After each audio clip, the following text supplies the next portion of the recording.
Baik, Assalamualaikum warahmatullahi wabarakatuh. Jadi dalam kesempatan kali ini saya akan memberikan penjelasan tentang penghargaan sastra nasional di luar Indonesia ya. Jadi langsung saja masuk ke materinya.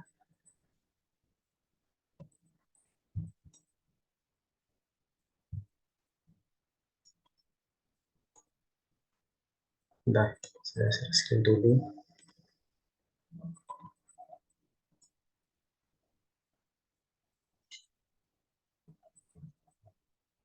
Nah ini, jadi ini namanya Republic of Consciousness. Ini logonya ya kan. Langsung lihat saja. Jadi kita mulai dengan pengenalan terlebih dahulu ya. Jadi ini adalah penghargaan sastra ya dalam naungan Badan Literasi Nasional Inggris ya. Jadi ini dinaungi oleh Inggris dan ini didirikan oleh Neil Griffith. Nanti tentang ini nanti kita akan bahas di salindia berikut. Didirikan oleh Neil Griffith pada tahun 2017 kemarin. Jadi ini adalah penghargaan sastra yang relatif baru ya. Relatif baru lahir dan baru berkembang juga. Dan sebenarnya tujuan didirikannya penghargaan ini itu untuk ini bermitra pada pers kecil ya, pada lembaga pers kecil di Amerika Serikat dan Kanada. Jadi kalau kita amati logonya itu kan ini kan ada tulisan United States dan Kanada ya. Jadi memang tujuan apa itu, tujuan utamanya memang itu.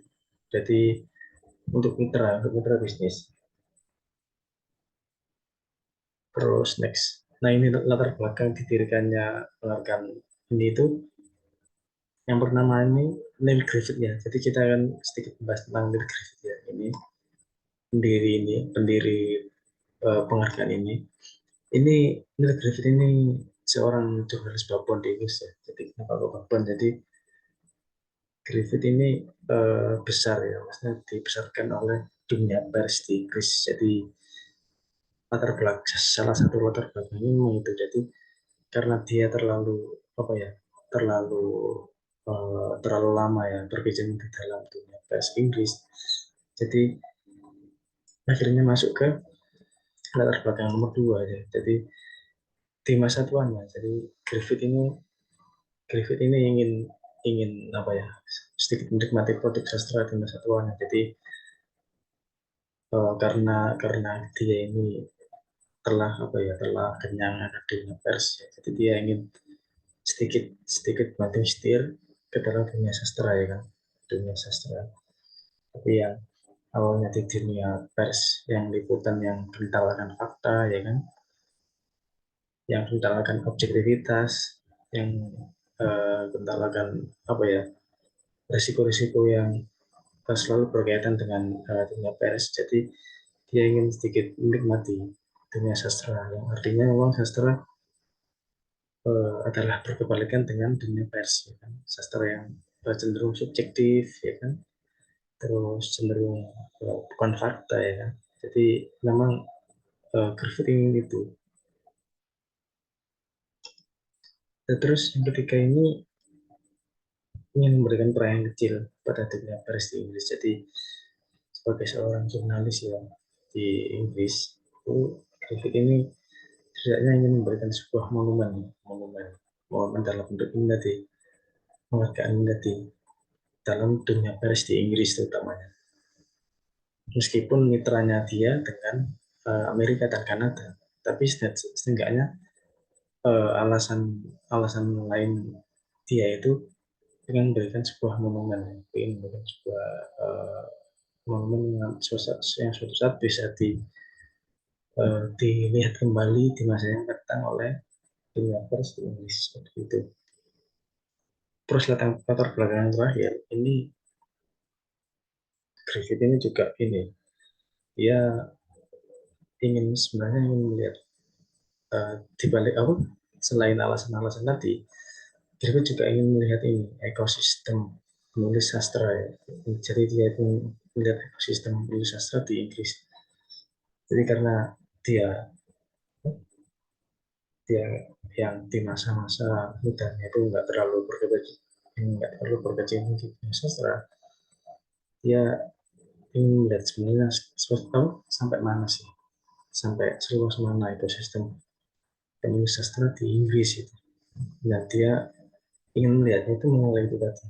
Jadi dia ingin memberikan sebuah fasilitas ya kan, untuk penulis-penulis sastra Inggris ya kan, terutama dia dia akhirnya nanti dalam persidangan nanti dia memberikan batasan dalam ini, kalau misalkan penulis-penulis yang ingin berpartisipasi dalam penghargaan ini, dia akhirnya memberikan batasan. Jadi nanti akan ada kriteria yang berbunyi di penulis ataupun partisipasi itu hanya jurnalistik, hanya pers. Nah ini yang menarik. Jadi dia melihat ekosistem penulis sastra itu, penulis sastranya ini sastra-sastra jurnalistik seperti itu. Jadi bukan sastra nyel, jadi bukan sastra tok ya. Jadi sastra-sastra yang memiliki corak jurnalistik seperti itu. Nanti akan dia cantumkan di syarat berpartisipasinya itu. Nah itu latar belakangnya. Nah untuk Dewan Jurinya, ini yang pertama jelas ya ada Griffith sendiri. Jadi ini apa orangnya. Jadi Dewan Jurinya juga termasuk Griffith sendiri. Dia beberapa kali menerima penghargaan sastra sih. Jadi meskipun dia dulu itu berkecimpung banyak di dunia jurnalistik, tapi juga dia juga beberapa kali menulis sastra dan juga menerima penghargaan gitu. Tapi memang yang disorot dari Griffith ini jurnalistiknya, bukan sastranya. Jadi kalau kita lihat penghargaan sastra yang diterima oleh Griffith itu, penghargaan sastranya itu cuma sekelas lokal, jadi sekelas kota ataupun sekelas provinsi itu, bukan tingkat nasional atau tingkat internasional apalagi. Tapi memang ya itu dia seorang jurnalistik, bukan penulis sastra, jadi langgamnya itu dari yang pertama. Terus yang berikutnya ini ada Laurie Feathers, jadi seorang kritik sastra. Jadi memang fokusnya memang kritikus, bukan penulis. Jadi memang dia sering menulis esai-esai ataupun artikel yang berbau kritik sastra ya, dan juga beberapa kali diundang dalam membicarakan perkembangan sastra di Inggris seperti itu. Terus yang berikutnya ada Ben Fontaine. Dia seorang sastrawan ya, jadi penulis sastra, juga pernah menerima penghargaan PEN Amerika ya. Hemingway juga sering menulis sastra di beberapa buku di New York. Jadi memang ini latar belakangnya adalah sastrawan, jadi sastrawan murni, penulis sastra seperti itu. Terus ada Michel Malonzo. Ini dia pemilik perusahaan buku ini, Jane Hans Bookstore ini, juga sebagai dewan redaksi ya. Pokoknya intinya Michel Malonzo ini bukan penulis, juga bukan kritikus, tapi dia apa ya, ahli dalam bidang administratif.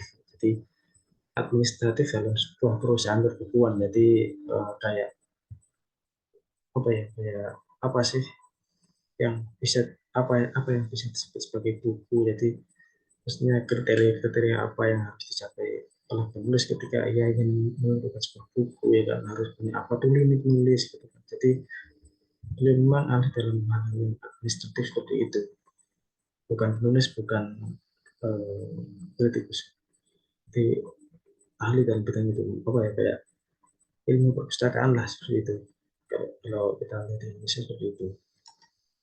Terus yang selanjutnya ada Xavier Ramirez. Dia ini kalau saya lihat ini dia merangkum dari semua ciri itu. Jadi dia ada kritikus, juga penulis, juga redaktur, juga editor, hingga penyunting. Bedanya cuma dia ini bukan jurnalistik ya, bukan seperti Griffith tadi. Jadi dia juga kritik sastra, juga menulis buku juga, juga juga jadi redaktur, editor ya kan, bukan layout cover buku dan lain sebagainya itu yang menyunting gitu. Jadi dia ahli dalam ya, semua ini. Nah ini selanjutnya ada kriteria partisipasi ya. Jadi eh, kriteria partisipasi ini ditujukan untuk apa ya, untuk syarat-syarat yang harus dipenuhi oleh peserta jika ingin mengikuti kompetisi ini. Yang pertama adalah peserta adalah pers dari Amerika Serikat dan Kanada. Ini sebenarnya ada Inggris juga sih. Jadi ini salah apa? Saya salah input, salah kurang-kurang mengetik. Jadi pers dari AS, Kanada dan Inggris. Jadi memang yang seperti yang sudah saya singgung tadi ya. Jadi memang hanya ditujukan untuk pers, bukan yang lain. Jadi inilah kemudian keunikan dari uh, Republic of Consciousness itu, penulis-penulis pesertanya ini bukan dari sembarang orang, tapi memang pers di Amerika Serikat, Kanada dan juga Inggris. Ini tadi kurang itu lupa banget. Terus yang jelas harus berbahasa Inggris ya, berbahasa Inggris. Jadi memang meskipun orang Amerika, tapi juga gaya kepengurusan juga ikut British Inggris ya. Jadi nggak peduli meskipun kamu persnya Amerika, Kanada, tapi kamu ketika mau ingin ikut ini, gunakan gaya bahasa yang berbahasa Inggris British ya, bukan Inggris Amerika seperti itu. Terus buku yang tulis itu ini bentuknya buku ya, buku fisik ya. Bukan PDF atau bukan apa, tapi buku itu juga harus terbit di Inggris begitu. Nggak boleh terbit di negara lain meskipun ini mitranya sama Amerika Serikat dan Kanada, tapi syaratnya harus terbit di Inggris seperti itu.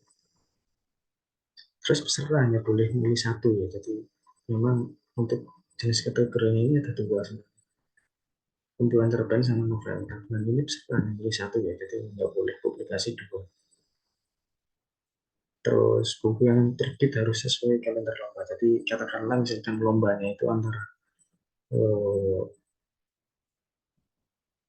apa ya, lombanya itu antara bulan bulan Juli sampai November ya. Nah, buku yang harus terbit juga itu antara itu bulan Juni sampai November.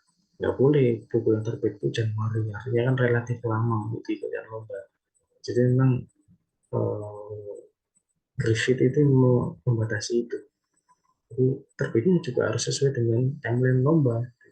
Nggak boleh di luar itu gitu. Untuk kriteria partisipasinya ini syarat administratif ya. Untuk kriteria penilaian sendiri saya tadi sudah searching dan sepertinya nggak ada. Dan saya melihat kayaknya Republic of Consciousness ini tidak memberikan ini, tidak memberikan kriteria penilaian. Artinya memang penilaian di sini menjadi bumbu dapur ya, jadi nggak diumbar ke publik seperti itu. Yang diumbar hanya ini kriteria apa ya, kayak SK-nya, bukan kriteria penilaian seperti itu.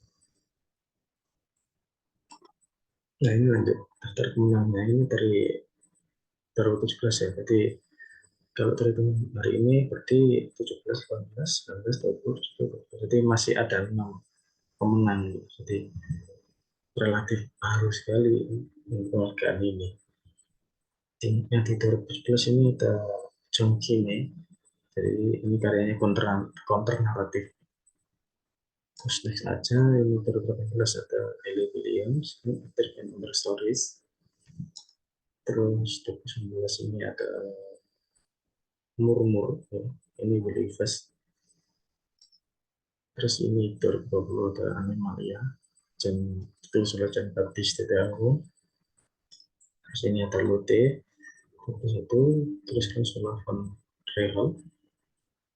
Nah ini yang menarik teman-teman sebenarnya. Yang di tahun 2022 ini dimenangkan oleh orang Indonesia, Norman Pasaribu. Jadi dia Norman Pasaribu ini adalah seorang jurnalistik di Inggris, seorang jurnalis di Inggris. Dia juga beberapa kali ikut apa ya, menerima penghargaan di Katulistiwa kalau aku baca di Google itu, Salman Pasar Ibu ini juga kerap beberapa kali menerima penghargaan di sastra nasional seperti Katulistiwa Awards. Terus ini juga, dan Salman Pasar Ibu ini seorang jurnalis. Dia jurnalis Inggris ya, dia mengharumkan nama bangsa dengan memenangkan ini The Book of Consciousness ini. Dia juara satu ini, karyanya ditulis historis, tapi sayangnya di Indonesia sepertinya belum belum diterjemahkan sih karya ini dalam bahasa Indonesia maksudnya. Jadi masih masih berbahasa Inggris British ya. Jadi ini ya kehebatan Norman Pasar. Jadi dia orang Indonesia ya kan, jadi jurnalis Inggris, tahu logat-logatnya apa maksudnya, langgan-langgan penulis sastra di Inggris ya. Jadi sampai dia bisa memenangkan ini.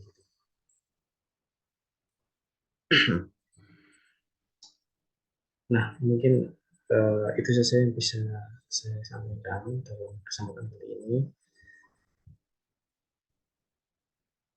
Itu aja mungkin sebenarnya saya tutup stop share screen dulu. Nah, terima kasih buat dulu sudah menyaksikan video ini ya. Akhir kata dari saya, wassalamualaikum warahmatullahi wabarakatuh. Terima kasih.